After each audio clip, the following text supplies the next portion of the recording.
आज से हम कक्षा 7वीं की अध्याय 4 को पढ़ेंगे और बाकी इसके पहले का अध्याय हम लोग ने कर चुका है।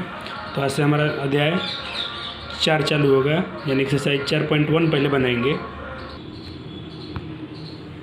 ध्यान रहे ये चैप्टर हमारी उच्च कक्षाओं के दृष्टि से भी महत्वपूर्ण होती है। हम कक्षा 10वीं में भी जाएंगे तो इसमें से बहुत सारे प्रश्न ऐसे हैं जो ऑब्जेक्टिव में पूछ लिए जाते हैं 10वीं कक्षा में। तो यहाँ से हमारा ये सांख्यिकी चालू होता है जिसे हम स्टैटिस्टिक्स बोलते हैं। और इसमें पहले कुछ हम सूत्र को देख लेते हैं क्या होता है। जैसे हम और मीन यानी माध्य होता है। माध्य का सूत्र देखेंगे तो सही प्रेक्षणों का योग बटा सही प्रेक्षणों की संख्या होती है। परिसर का सूत्र क्या होता है? परिसर को हम लोग प्रसार भी बोलते हैं। इसका सूत्र, इसको इंग्लिश में रेंज बोलते हैं। इसका सूत्र होता है प्रेक्षण का उच्चतम मान घटाओ न्यूनतम मान, यानी बड़ी संख्या में से अगर कोई प्रेक्षण दिया होगा, कोई आंकड़ा दिया होगा, उसमें से बड़ी संख्या में चुनेंगे और उसमें से सबसे छोटी संख्या चुनेंगे, दोनों में के घटा लेंगे, हमारा क्या निकल जाएगा? परिसर निकल जाएगा, यानी प्रसार निकल जाएगा। उसी तरह हमारा ये माध्यक का सूत्र होता है, माध्यक का सूत्र होता है मीडियन का।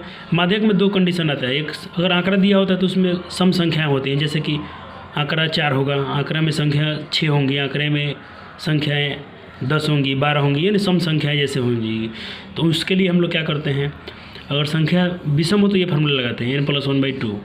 अगर संख्या विषम हो जाए तो उसके लिए हम n/2वां परीक्षण प्लस n/2वां परीक्षण लगाते हैं और इधर 1/2 लगा लेते हैं। और ये लास्ट में 1/2 कहने का मतलब इसका वैल्यू जो आएगा उसमें 2 से भाग कर देंगे आ जाएगा। इसी प्रकार जो बहुलक होता है मोड, इसमें जो परीक्षण बार बार घटित होता है, जो संख्या बार बार आता है उसे हम बहुलक बोलते हैं। बहुत आसान होता है बहुलक पकड़ना। चलिए तो अभ्यास को चालू करते हैं। इसमें मैंने पहला प्रश्न को लिखा है स्वयं कीजिए। देखिए पहला प्रश्न क्या है, कहता अपनी कक्षा के 10 विद्यार्थियों का वजन आंकड़ा इकट्ठा कीजिए और इसका परिसर निकालिए। आप अपने दोस्तों को, आप जो आपके 10 मित्र होंगे उन सब का वजन पूछ लीजिएगा, कितना कितना हो सकता है, किसी का 40 हो, 35 हो, 55 हो, सबका वजन लिख के उसमें से क्या करना है, जिसका सबसे परिसर निकालना है, परिसर। तो मैंने परिसर का आपको सूत्र क्या बताया? परिसर का सूत्र जो सबसे ज़्यादा होगा और उसमें से घटाना होगा सबसे कम। तो मान लीजिए आपका 2 दोस्त वजन बताए होंगे, उसमें किसी का वजन सबसे अधिक होगा और किसी का वजन सबसे कम होगा। तो जिसका वजन सबसे अधिक होगा उसमें और जिसका सबसे कम वजन होगा उसका घटा लेंगे तो हमारा परिसर यानी रेंज निकल जाएगा। दूसरा क्वेश्चन देखते हैं, प्रथम 7 पूर्ण संख्याओं का माध्य क्या होता है? इस क्वेश्चन बहुत इंपॉर्टेंट है, कक्षा 10वीं में भी पूछ लिया जाता है कि 7 प्रकृत संख्याओं का माध्य क्या होता है। तो चलिए पूर्ण संख्या है 7, उसका हम लोग का माध्य निकालना है, यानी मीन निकालना है। तो देखिए भाई, पहले हमको पता होना चाहिए पूर्ण संख्या होती क्या है। होल नंबर होता है क्या? होल नंबर होता है 0 शुरू होता है, 0 1 2 3 4 5 6, ये जो ये 7 संख्या हो गया, 1 2 3 4 5 6 7। अब इनका माध्य निकालना है तो बस ये वाला फार्मूला सेट कर दीजिए, कुल परीक्षणों का योग बटा कुल परीक्षणों का संख्या। तो सबको जोड़ दीजिए जितना संख्या दिया गया, इतने हमारी जो पूर्ण संख्याएँ हैं 7, इनको लिख दिया। अब बट्टा में जितनी संख्या थी 7 को जोड़ देना है, फिर 7 से भाग लगाना है, क्योंकि 7 संख्याएँ हैं। सबको जोड़ेंगे तो कैसे आएगा? 7 से भाग देंगे, 3 बार में कटेगा, हमारा आंसर 3 हो गया। अब देखिए प्रश्न संख्या 3 को कहता कक्षा के मूल्यांकन में प्राप्त निम्नलिखित अंकों का सारणीबद्ध रूप में संगठित कीजिए। सारणी बनाना है तो सारणी बनाने के लिए पहले आप ऐसा कर लीजिएगा, पहले आप अंक लिख लीजिएगा, फिर उसमें आप मिलान चिन्ह लिखिएगा, फिर बारंबारता लिखिएगा।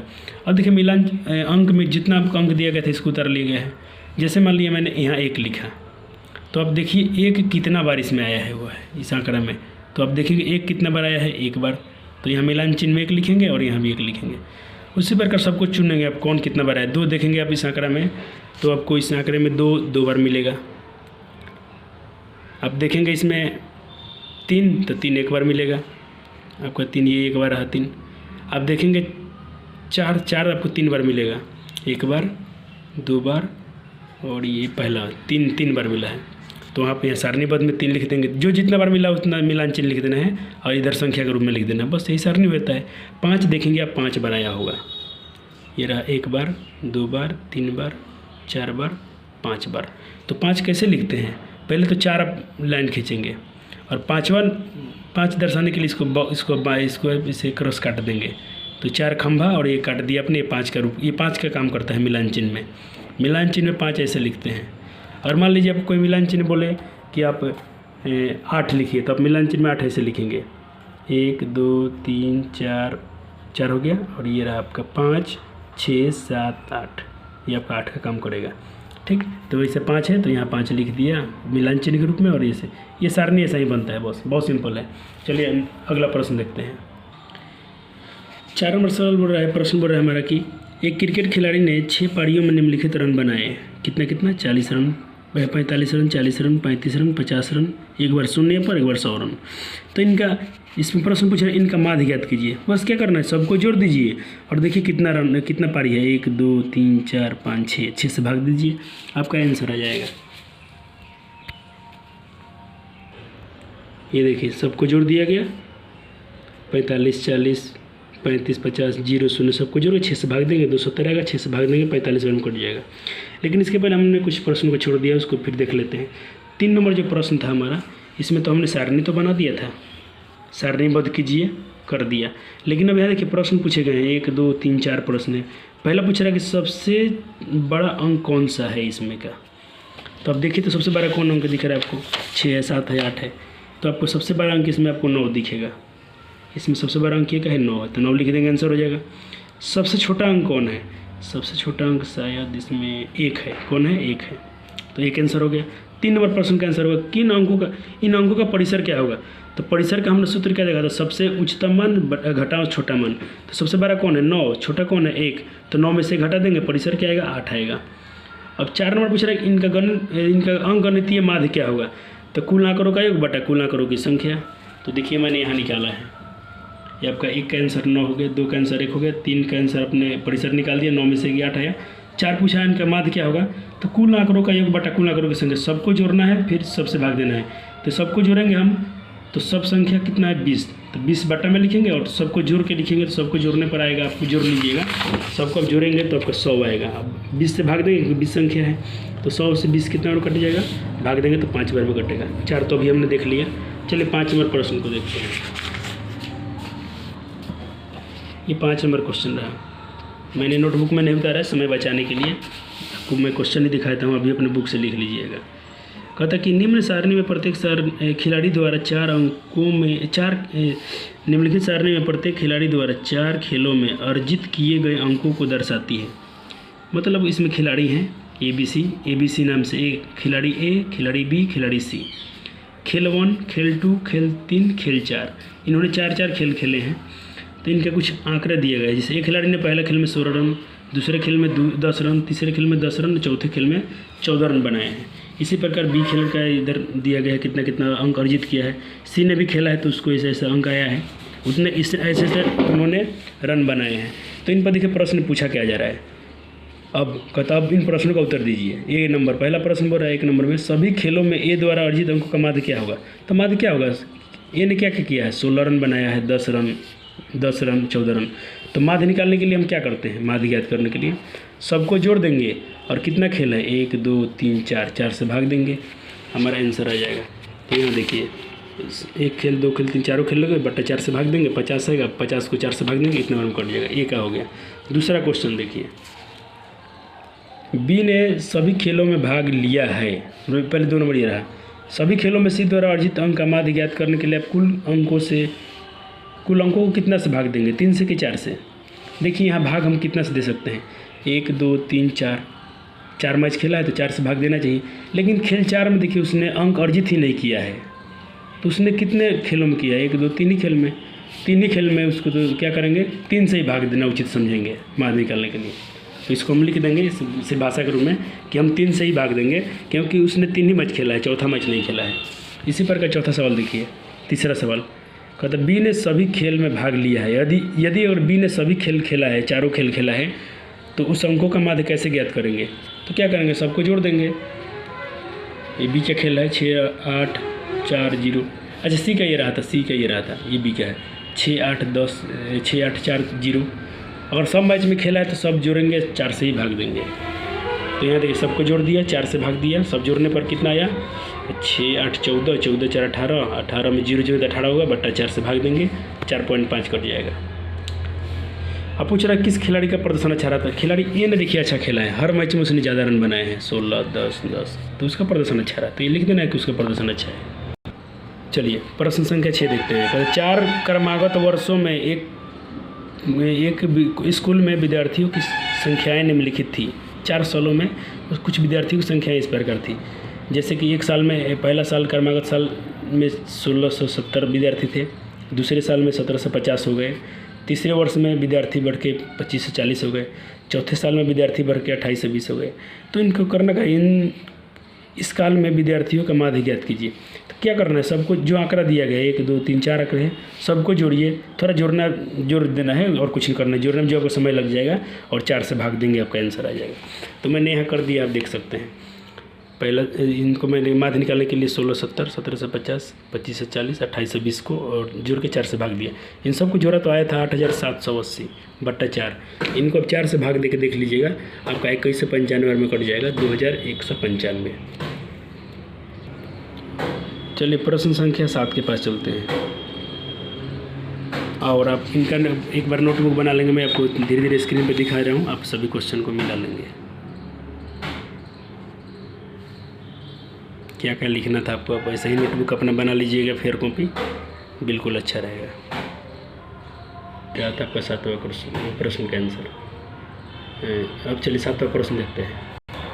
अतः गणित की परीक्षा में बच्चों के समूह द्वारा 100 में से प्राप्त किए गए अंक 49, 50, 85, 90, 66, 48, 92, 84 और 75 है। तो ज्ञात कीजिए। क्या ज्ञात करना है, बच्चों द्वारा सबसे कम अंक और सबसे अधिक अंक। तो अब इसमें देखेंगे सबसे अंक कम किसने प्राप्त किया है। सबसे कम इसमें ये रहा आपका 48, ये लिख देंगे। सबसे कम प्राप्त अंक 48। मैक्सिमम कौन है, ज़्यादा कौन है सबसे, तो 90, 90, 92, सबसे 92 है। तो इसको आपको लिख देना है, सिर्फ लिख देना कि परीक्षा में बच्चों द्वारा सबसे कम अंक 48 तथा सबसे अधिक अंक 92 प्राप्त है। चलिए दूसरा प्रश्न पूछा गया कि उसका परिसर क्या होगा। तो परिसर तो आपको बिल्कुल आसान हो गया। अभी आपने जस्ट देख लिया कि सबसे छोटा कौन है 48, सबसे बड़ा कौन है 92।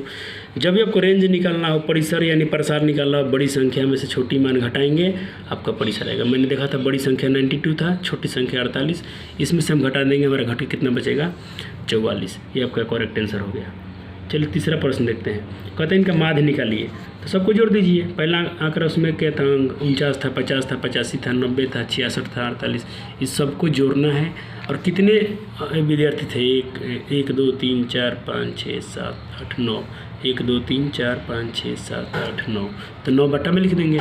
सबको जोड़ने पर 639 आया था, और जो आएगा आप जोड़ लीजिएगा और 9 से भाग दीजिएगा, आपका 71 बार में कट जाएगा, जो आपका करेक्ट आंसर हो जाएगा। आप एक बार इसका स्क्रीनशॉट ले लेंगे या इसको वीडियो रोक करके लिख लेंगे इसे। चलिए अब इसी प्रकार इसी तरह से और सवाल दिया गया है 8 नंबर। कहते कि नगर में किसी विशेष सप्ताह के दिन 7 दिनों में वर्षा मिलीमीटर में निम्नलिखित रूप से अंकित है। दिन, वर्षा, दिन दिया गया रविवार, सोमवार, मंगलवार, इस दिन का नाम दिया है। इधर वर्षा का जो वर्षा हुई है उसका रेंज दिया गया है, मान दिया गया है। रविवार को वर्षा हुई थी 12.2 मिलीमीटर में, सोमवार को 0.0, मंगलवार को 20.5 मिलीमीटर, बुधवार को 2.1, बृहस्पतिवार को 5.5, शुक्रवार को 1.0, शनिवार को 0.0। अब देखिए इन पर कह रहा है कि उपरोक्त जो आंकड़े से प्रश्न पूछे गए इनका आंसर करिए।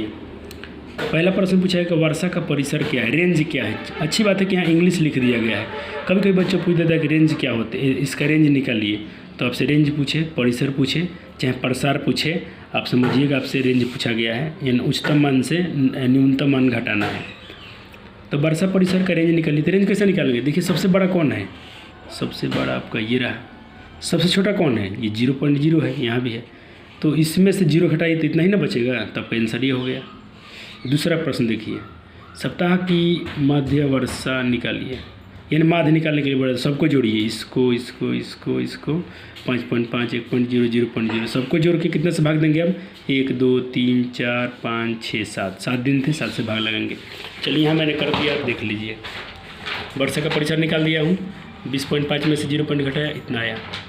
सप्ताह का माध्य कैसे निकालेंगे, सबको जोड़ दिया गया है, 12.2, 0.0, 20.5, 2.1, 5.5, 1.0, 0.0, बट्टा 7 दिन था, 7 से भाग लगाया गया है। देखिए अब सबको जोड़ेंगे तो आपको 41.4 आएगा, बट्टा 7, 7 से भाग देंगे तो 5.9 एक बार में कट जाएगा, तो आपका 5.9 एक बार में कट जाएगा। तो आपका कुल आपका दशमलव के बाद 9 एक और कट नहीं रहा है संख्या और आगे तक जा रहा है, लेकिन अब 2 ही अंक लिख दीजिएगा। दशमलव के बाद 1 अंक लिखेंगे काफ़ी है। तो आपका आंसर बुक में ये दिया गया है, आप ऐसे भी लिख सकते हैं, दोनों सही है। तीसरा प्रश्न पूछा गया था कि माध्य वर्षा क्या है। माध्य वर्षा से कम किस दिन, तीसरा प्रश्न ये है, आप देख लीजिए। माध्य वर्षा से कम वर्षा कौन कौन से दिन हुई रही क्या था 5.91। अब इससे 5.1 से कम किस दिन मिलीमीटर बारिश हुआ है। तो 5 पॉइंट कम से देखिए यहाँ हुआ है, सोमवार को हुआ है, बुधवार को हुआ है, बृहस्पतिवार को हुआ है, शुक्रवार को हुआ है, शनिवार को हुआ है। लेकिन 5.5 से 5.91 से 2 दिन ज़्यादा हुआ है। एक दिन यहाँ पे ज़्यादा हुआ है 12.2 और एक दिन यहाँ हुआ है। बाकी 5 दिन जो थे 5 दिन कम हुआ है, तो उन 5 दिन का नाम लिख देंगे। एक सोमवार था हमारा, एक बुधवार था, एक हमारा बृहस्पतिवार था, एक शुक्रवार था, एक शनिवार था। इन 5 दिन इससे 5.9 से वर्षा कम हुई थी। बस सिंपल है। अब 9 नंबर प्रश्न देखेंगे। बहुत इंपॉर्टेंट सवाल है ये 9 नंबर। मैंने यहाँ VVI लिख दिया, वेरी इंपॉर्टेंट इसलिए लिख दिया, कल आपके पास अगर 10वीं कक्षा का पेपर होगा तो आप पलट के देखिएगा। इस प्रकार के सवाल बहुत मिलते हैं 9th क्लास में और 10th क्लास में। इस भले आपकी 7वीं कक्षा है, लेकिन ये आपके लिए बहुत इंपॉर्टेंट चैप्टर है फ्यूचर के लिए, आने वाले क्लासों के लिए, 9वीं कक्षा के लिए, 10वीं कक्षा के लिए विशेषकर। अगर 6, 8, 5, x, 4, 7 और 8 का माध्य 7 दिया है तो x का मान ज्ञात कीजिए। बहुत मस्त क्वेश्चन होता है ये। अब माध्य वैसा ही बनाइएगा, सबको जोड़ दीजिएगा और कुल आंकड़ों का योग बटा कुल आंकड़ों की संख्या, या ऐसे कहिए कुल परीक्षणों का योग बटा कुल परीक्षणों की संख्या। तो चलिए मैंने पहले फार्मूला लिख दिया है यहाँ पे, कुल परीक्षणों का योग बटा कुल परीक्षणों की संख्या। सभी परीक्षणों को जोड़ते हैं। परीक्षण क्या था 6, 8, 5, x, 4, 7 और 8 सबको जोड़ दिया गया। ये परीक्षण थे। अब इनकी संख्या जोड़िए कितना है 1, 2, 3, 4, 5, 6, 7, तो बटा 7 से भाग। अब ये माध्य था, माध्य लेकिन 7 दिया है। ये 7 यहाँ, ये वाला 7 अलग है, ये सबका संख्या है 7। लेकिन पूछेंगे आप ये 7 कहाँ से आया, तो ये 7 आपका ये प्रश्न से आया है। देखिए आपका बोला गया है इन सब का माध्य कितना है, माध्य 7 है, इसलिए हमने माध्य को 7 लिखा है। और ये तो 7 संख्या है। अब देखिए ये 7 बटा में है तो इधर आएगा तो गुना हो जाएगा, तो यहाँ मैंने कर दिया है। यहाँ भाग में है तो यहाँ आएगा तो गुना में हो जाएगा। ये भाग में 7 है, इधर जाएगा गुना हो जाएगा, तो यहाँ गुना हो गया। अब ऊपर सबको जोड़िए 6, 8, 14, 5, 19, 19, 4, 23, 23, 7, 30, 8, 7, 15, 4, 19, 19, 5, 24, 24, 8। थोड़ा लगता है कुछ मिसप्रिंट हुआ है, नहीं सही था, जोड़ में थोड़ा मिस्टेक हुआ था, क्वेश्चन हमारा सही था। तो ये देखिए कुल परीक्षण क्या है 6, 8, 5, इन सबको जोड़ते हैं 6, 8, 14, 5, 19। x नहीं जोड़ पाएंगे क्योंकि x अलग संख्या है, ये प्रकृत संख्या है, x अल्फ़ाबेट है, तो इसको हम नहीं जोड़ सकते हैं इसमें, इसको अलग रखेंगे। तो 6, 8, 14, 5, 19, 19, 4, 23, 23, 7, 30, 8, 38, यहाँ 38 लिख देंगे। पहले 30 लिखा गया था लेकिन 38 आएगा, और x नहीं जुटेगा तो प्लस में x लिख देंगे। अब क्या करेंगे, इस 700 से कितना हो जाएगा 49 हो जाएगा, तो यहाँ 49 लिख दीजिए। और ये प्लस में 38 से इधर आएगा तो क्या होगा, घट जाएगा, तो माइनस में 38। अब अकेला क्या बच जाएगा x, यहाँ अकेला x बच गया। अब 39 में से 38 घटाइए, 49 में से 38 घटाइए, आपका 11 बचेगा। आपको ये मान लीजिए, बहुत इंपॉर्टेंट सवाल है ये। चलिए प्रश्न संख्या 10 देखते हैं। उसमें बोला गया था 10 संख्याओं का माध्य 20 है। तो मान लीजिए वो 10 संख्याएँ हमारे कौन है, x1, x2, x3, x4, x5, x6, x7, x8, x9, x10। सबको लिखना मैंने उचित नहीं समझा, इसलिए मैं बीच में डॉट लगा दिया। आप पूरा लिख सकते हैं x1, x2, x3, x4, x5, x6, x7, x8, x9, x10 है। इनका माध्य निकालिए। तो माध्य क्या, सबको जोड़ बट्टा संख्या, तो इस सबको जोड़ दिया बट्टा 10 संख्या, तो 10 से भाग। अब लेकिन यह देखिए माध्य 20 दिया है तो 20 आ गया, ये 10 इधर आएगा तो गुना हो जाएगा। अब क्या बच गया, x1, x2, x3, x10 तो बच गया। अब ध्यान दीजिएगा 20 में 10 से गुना करेंगे तो 20 दहाँ कितना होगा 200। लेकिन क्या बच गया हमारा x1, x2, x3, इस सब क्या है, आंकड़ों का योग है, तो आंकड़ों का योग को सिग्मा fx लिखते हैं, सिग्मा x लिखते हैं या सिग्मा fx। चलिए तो उतना का माध्य हमारा 200 आया था, सिग्मा x का हम लोग 200 निकाल दिए। लेकिन अब देखिए क्या है, प्रत्येक संख्या में से 2 घटाने पर नया माध्य क्या होगा। तो देखिए नया माध्य हम लिखेंगे, प्रत्येक संख्या क्या था, हमारा संख्या था x1, x2, x3, x4, x10 तक था। सब में से 2 घटाएंगे, इसमें से भी 2, इसमें से भी 2, इसमें से भी 2 और इसमें से भी 2, और संख्या 10 था तो 10 लिखेंगे। अब देखिए हमने क्या किया, सही करने के लिए x1, x2, x3 जो 10 था इसको यहाँ से लिख दिया 10 तक ले। अब सब में से 2 घटाए तो -2, और 10 संख्या में से घटाए तो गुना में 10 बटा में 10। अब क्या हो गया, देखिए x1, x2, x3, x10 का मान हम लोग अभी निकाले थे, जस्ट कितना आया था 200 आया था, 200। x1 x2 x3 x10 तक का मान कितना आया था 200 आया है। तो डायरेक्ट हम अब इतना को ना लिखकर इन सब का मान हम पुट कर देंगे। इसका मान कितना आया है, यहाँ से लेके यहाँ तक का मान कितना है 200। और देखिए दूध यहाँ कितना होता है 20 बट्टा में क्या है 10। अब इसमें से घटाइए 200 में से 20 घटाएंगे तो 180 बट्टा में 10 काटिए, आपका 18 बार में घटेगा। बहुत अच्छा क्वेश्चन है ये भी, लेकिन इससे अच्छा है जो आपका प्रश्न संख्या 9 था। 10 भी बहुत अच्छा सवाल है आपके लिए, लेकिन 9 नंबर सवाल आपके आगे बहुत काम करता है। चलिए अब 11 नंबर प्रश्न लिखते हैं। 11 नंबर सवाल दिया है कि 5 संख्याओं का माध्य 16 है। यदि एक संख्या उसमें मिला दी जाए तो वह 6 संख्याओं का माध्य 21 होता है। तो चलिए 5 संख्या हमने मान लिया, कुछ भी मान सकते हैं। मैंने अपने यहाँ पे ABCDE माना है, आप कुछ भी XYZ कुछ भी 5 संख्या मांग सकते हैं, या X1 X2 X3 X5 भी मान सकते हैं आप, जैसा आपको सुविधा लगे। तो इन संख्या का माध्य कितना दिया है 16। तो माध्य का फॉर्मूला क्या होता है, सबको जोड़िए। तो मैंने ABCDE माना था तो सबको जोड़ बटा 5 संख्या तो 5, इसका माध्य कितना है 16 तो 16। अब इसमें गुना होगा तो 16 पचे कितना हो जाएगा 80। क्या बचेगा A + B + C D, ये 5 भाग में था, यहाँ गुना हो गया तो 80 हो गया। अब देखिए A + B + C + D E का मान यहाँ पर प्लस छूट गया है। अब थोड़ा यहाँ प्लस लिख लेंगे, यहाँ पे प्लस छूट गया था, इस सब का मान इतना गया। अब देखिए यहाँ में मान लिखा गया है, माना लिखिए, माना छठी संख्या 80 आ गया। अब बोला है छठी संख्या मिला देने पर माध्य कितना होता है 21 हो जाता है। तो मान लीजिए वो छठी संख्या XYZ कुछ भी हो, x मान लिया, तब हमारा माध्य क्या होगा A + B + C D + E, और छठी संख्या मैंने x मिला दिया तो माध्य कितना, अब संख्या बढ़ गया तो बट्टा में 6 आएगा, क्योंकि पहले 5 आदमी थे अब 6 आदमी हो गए। लेकिन पहले माध्य 16 था, अब माध्य 21 होता है तो यहाँ 21 लिख दिया। अब 21 6 गुना में है तो इसको यहाँ पर लाइए, तो 6 में 21 गुना कर दीजिए तो क्या बचेगा हमारा, यहाँ से मैंने x बाहर कर दिया और 21 यहाँ था, ये भाग में 6 था, गुना हो गया। और यहाँ 80 प्लस में इधर आके माइनस में कर दीजिए, इसमें गुना कीजिए, इतना आएगा, घटा लीजिए 80, आपका 46 बचेगा। इस तरह दोस्तों छात्रों हमारा ये अध्याय 4 पॉइंटें ख़त्म होता है और समाप्त। मैंने एक ही वीडियो में आपका पूरा करा दिया और जल्द ही इसका मैं 4 पॉइंट दूँगा, कल परसों वीडियो अपलोड कर दूँगा। Thank you. गुरुकुल कोचिंग में आपका स्वागत है। आप इस चैनल को लाइक कीजिए, सब्सक्राइब ज़्यादा बढ़ाइए, क्योंकि 1000 आदमी पूरी जाएंगे तो हमारा वीडियो लाइव भी आना चालू हो जाएगा, तो हम लाइव क्लासेस भी आपको लिए रखना चालू कर देंगे। अभी हम एलिजिबल नहीं है उसके लिए, क्योंकि हमारे पास 1000 सब्सक्राइबर अभी नहीं है, तो हम वीडियो अभी लाइव नहीं कर सकते हैं। फिलहाल आपको रिकॉर्डेड क्लास ही मिलेगा। Thank you.